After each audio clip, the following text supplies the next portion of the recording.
Greetings, Stars fans. This is game 42 versus the New York Rangers. If you didn't know, we always sit down, play a game of NHL, talk about what we just saw in the past Dallas Stars game. We talk about our discussions, our thoughts, and all that kind of good stuff. Stars lose 6-2. They close out the New York road trip on a very, very, very, very low note.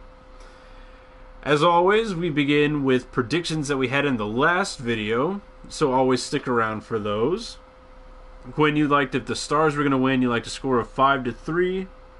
You liked if the Rangers were going to win, you liked a score of 6-4.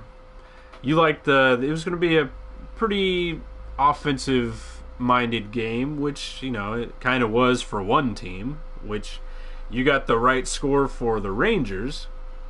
I, on the other hand, liked a score of 5-4 if the Stars were going to win, and a score of 4-3 if the Rangers were going to win. I thought it was going to be a little high scoring, but I thought it was also going to be a little closer than it actually was. So, I mean, to not really promote like a huge amount of negativity, I mean, there's not a whole lot that you can take these lemons and squeeze out to try to make lemonade off of this road trip. But the Stars were just bad. This is the stretch that usually teams go through. It's glad that it's happening now, and not towards the end of the season, to where they start getting some doubts in them.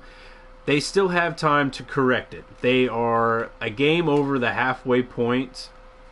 There's no need for anybody thinking, the Stars are collapsing or the Stars aren't going to make the playoffs or anything like that. It's still early.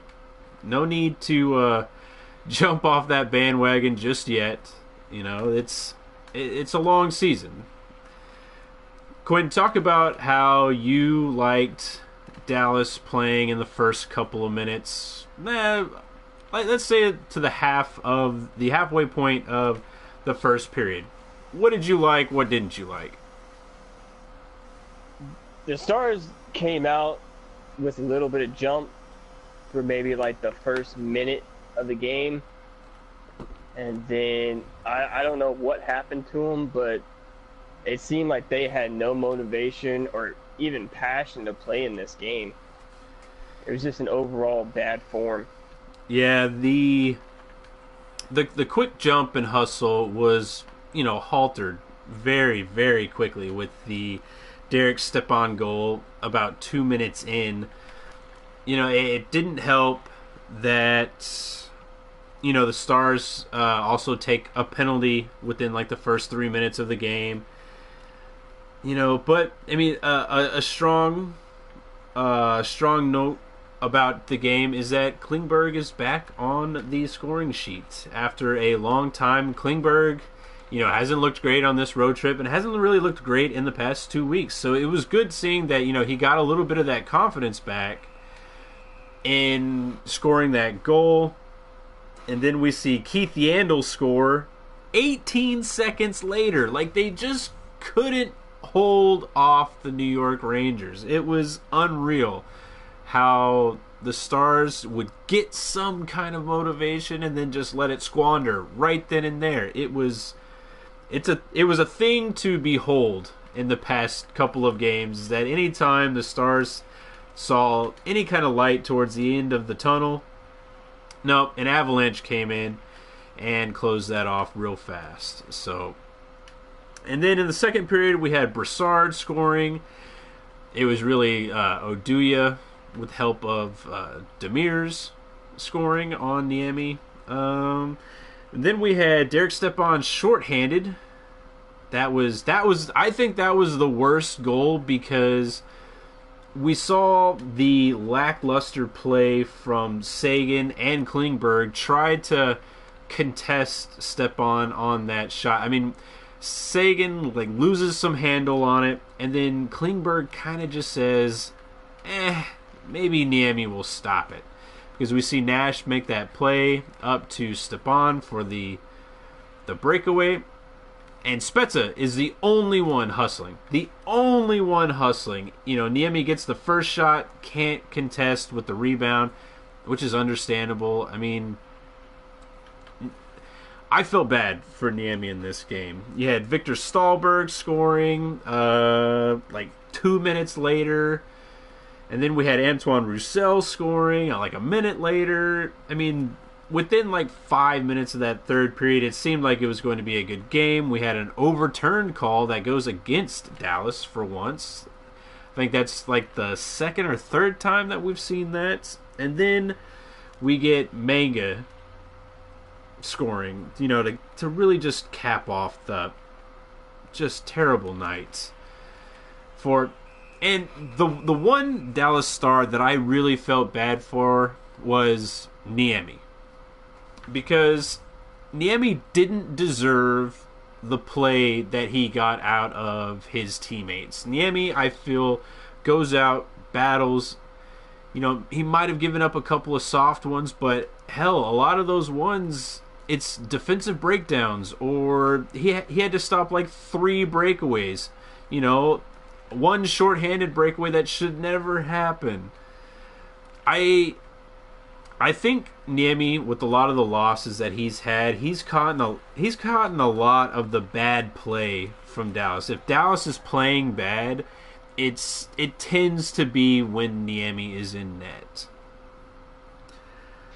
Yeah, there was absolutely no defense I felt in this game. Just, I don't know what happened to their defense.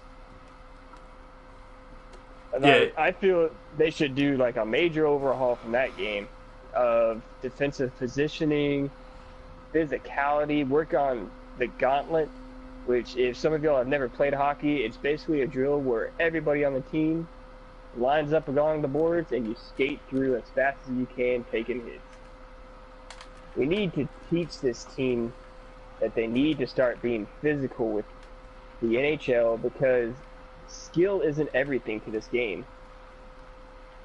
No, you're absolutely right. I think that's why we see a lot of Klingberg being tired right now. He's relying a lot on his skill. We're seeing a lot of our skill forwards starting to lose a step here and there, except for Patrick Sharp. Patrick Sharp is just on this steady pace that is welcomed to the Dallas Stars, because as of right now, I think the best forwards in the Rangers game was Spezza, Roussel, and Sharp. Sharp has been the best forward on this road trip by far. Spezza's had some rough patches.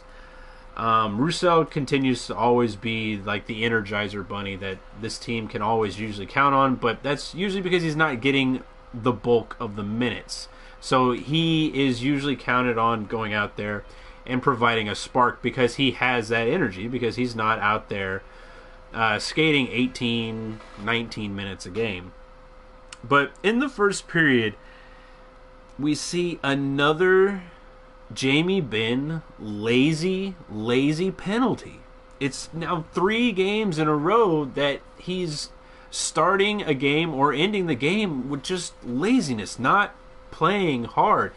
And he's had, in his past 2 post-game interviews, he's calling himself out, which is great.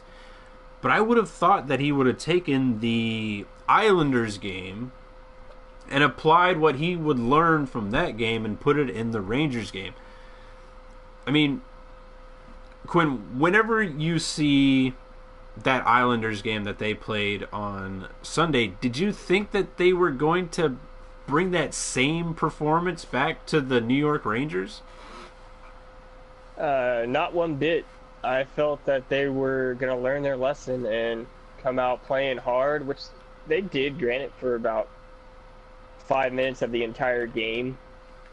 But they just never really quite got the concept. Yeah, and I, with that first, like, quick penalty that we see, that we've been seeing here a lot more noticeably here lately, I went back and looked at all the games in the box score to try to see how many times Dallas puts themselves in this situation. Out of the 42 games that the Dallas Stars have currently played as of, what is this, January 6th, the Dallas Stars have taken the first penalty in a game 25 times. And out of 8 of those times, it's within the first 2 minutes of the game. I mean, that includes wins and losses. But this team cannot continue, obviously, that we're seeing now, that they cannot handle taking the first penalty anymore. I mean, it's happened twice within the last 4 games that the Stars have taken a penalty within the first 2 minutes. This one was in like the first 3 minutes, so I can't really count that. But when you hear out of 42 games, the Dallas Stars take the first penalty 25 times, what's your reaction to that? Laziness. I kind of like how you said they're kind of playing on their reputation right now. They're saying that they're the first place team, and they are trying to show that they're the first place team with skill alone, and these teams are just pounding them with physicality. Yeah, we are definitely seeing right now that Dallas has tried to rely too much on this road trip, that their reputation is, hey, we can go out, we can score goals at will, especially in the third period. It seems as if they were like, okay, those first 2 periods, we're on the road, we'll give that to them. But in the third period, we're going to come out and we're going to kick some ass, which, I mean, they did a couple of times, but it was too little, too late, especially against the Islanders game and especially against this New York team that we see Lundqvist really, kind of just throwing everything back at him. You can't really think that you're going to beat Lundqvist in just 20 minutes. It usually has to be a full 60-minute effort to really get to Lundqvist. I don't think the Stars really evaluated their effort in this game properly. And we see that in the third period. Jamie Benn, Tyler Seguin get benched in the third period for an extended amount of time. I think over 10 minutes. When and we were actually talking whenever I think that 5th goal, I think the shorthanded goal or the 5th goal, we were saying, you know what would make sense right now? If Benn and Seguin got benched, because they finished the game with, I think, each a -3. They were out there for a ton of the goals against. And this is not just today's game. They were out there for a lot of goals against the Islanders. They were out there for Jamie Benn was in the penalty box, but Seguin was out there.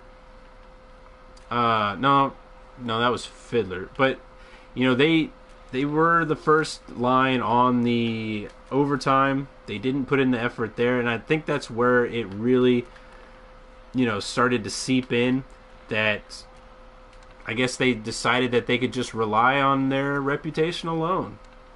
And whenever you saw Jamie Benn and Tyler Seguin not, getting shifts, how'd that make you feel? It made me feel good. Like, they need to be held accountable for their play, and right now, they were the burden to the team out there. Yeah. The thing that I like about there's a real dynamic between the transition teams in the Big Four with basketball and hockey. They're both transition teams, but one sport, the players really set the tone and kind of coach the league with basketball. In hockey, the coach is the one rule, one law, one word guy. He's out there and he coaches. And to see Lindy Ruff make that decision to sit Benn and Seguin, although I whether it was hard or not to do that, because they are one of the two best players in the league. Like, how do you sit? It's like benching Ovechkin or Sidney Crosby or Malkin. I mean, that has to be a tough decision to sit those two players. And to see him bench those two, this is where we will see what this team is made of right now. In this stretch, when they go home and they play against Winnipeg on Thursday night, this is the Dallas Stars team that I think we're going to see through the rest of the season. How they bounce back through this adversity and how Benn and Seguin answer the call to being called out, to calling themselves out in the media.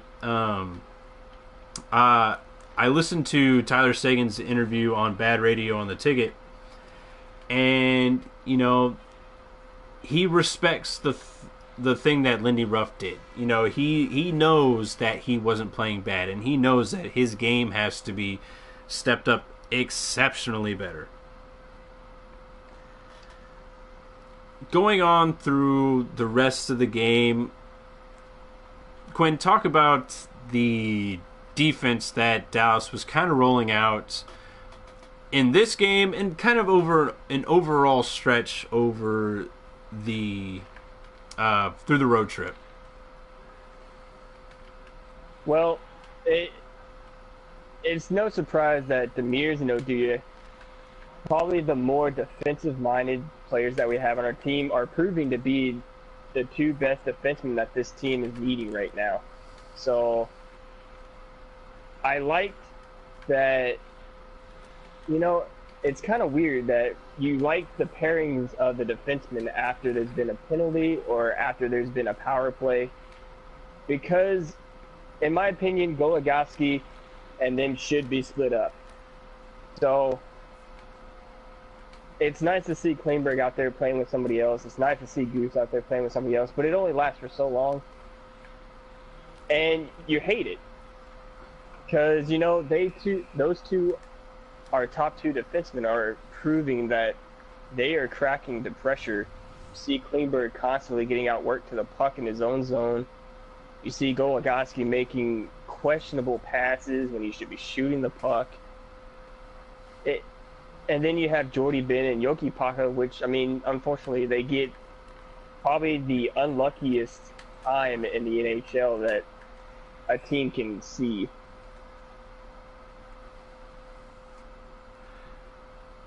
Going with a lot of the unlucky stuff, I think this road trip right here really kind of proved just how luck or puck luck really comes into the game, because we see a lot from the dynamic of the teams that Dallas was playing. In the earlier parts of the season, Dallas was making these cross ice between player passes, getting it through screens and everything like that. They were catching passes, with ease. On this road trip, if they tried any kind of pass, they, didn't accept it cleanly. They were catching them in their skates. They weren't getting the puck through screens at all. But it just seemed so easy for the other teams to really, set up their pressure, set up their game, and really, spread the Dallas Stars out. And, hopefully they look at the video, whatever they need to go through, and bring it back down to basics. Don't try to force things, because I think they're gripping their sticks too tight. They're trying to force things too much, and it just feels like they need to go back to basics. Instead of making 20-foot passes, make a couple 5-foot passes to actually get out of the zone. Get back, help clean up the crease for your goaltender. Niemi, can't push out two players and protect the net at the same time. The defense has to come in and really set a tone with their physicality and clearing out the crease as much as possible, letting the goaltenders see the pucks, make the saves. Within the next couple of games, like I said, you're going to see what this Dallas team is truly made of, where they see their resolve is. With the next game, with the Winnipeg Jets coming in, who do you expect to be the starter for our net? That's a good question. I have no idea. Any kind of inkling or feeling or anything like that? I mean, you think that the logical choice would be to put Lettinen in, since Niemi played the last couple games. But I mean, after Niemi played in those 2 games, there have been high numbers scored on him. I mean, it's hard to call. Well, in the past 2 losses, they each gave up 6 goals, and Niemi was in New Jersey, which gave up the extra 3. So Niemi does have 9 goals against him, but a lot of those you can't really count against him. I think Kari played the weaker of the games, and Niemi got the weaker of the team game from his game. So I do think it is a little questioning to see who gets the start against Winnipeg. I'd like Niemi to get the start. I think he's proven that he's the number 1 goaltender, and this is the one that you should give the bulk of the minutes to. But I didn't like that, Niemi was left in the net for all 6 of those goals. I think his night was done once that shorthanded goal got scored on him. I think he should have been pulled, let him rest a little bit, have him be a little fresh for the Winnipeg game. He just didn't deserve that. Let's go into the ratings for the New York game. What did you rate this game, Quinn, and why? Oh, I rated it an F. I feel this is one of the worst games Dallas Stars have played this season.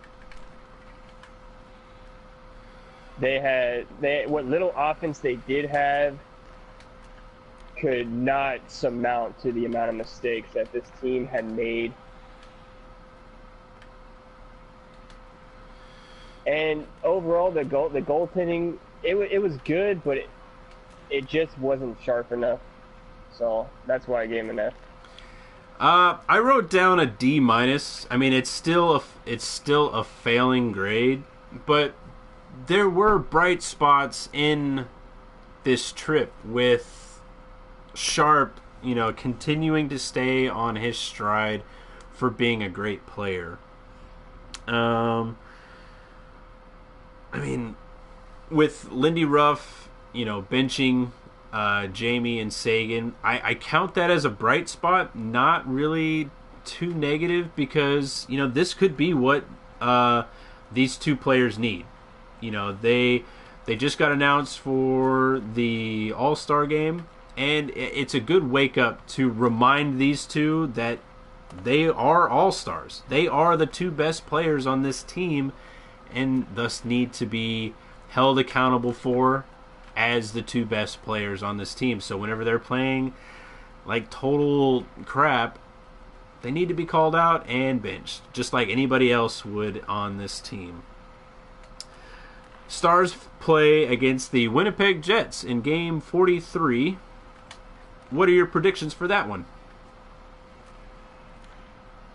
Well, if they keep coming into the games, not bringing the right kind of attitude that they've had the last couple games, I fully expect them to lose. But I feel that they're going to get their game back. They're going to use this as kind of a learning lesson, and they'll be able to play a good game of hockey. So I'll say it'll probably be 4-3 if the Dallas Stars win, and likely the same score if the Jets win. All right. I think Dallas learns from this. They're going to be playing home, which they are top 3 in the league as being one of the best teams at home. I think they're like 16-4 and 2 or 1 right there. And the Dallas Stars beat Winnipeg 6-3, but I think it was a lot closer of a game than the score really said for that one. But Yeah, I didn't do, they have like 2 empty net goals? yeah, something like that. I like a score of 5-2 for Dallas. And if Winnipeg comes out, boy, it's because the Stars just bring New York back to Dallas. And if Winnipeg wins, I like a score of 3-0. So, that's the discussion. Be sure to subscribe, like, share, leave any kind of feedback you'd like to give. Remember, that helps us make this into something great. Remember, this is for fans, by fans, and as always, tune in next time.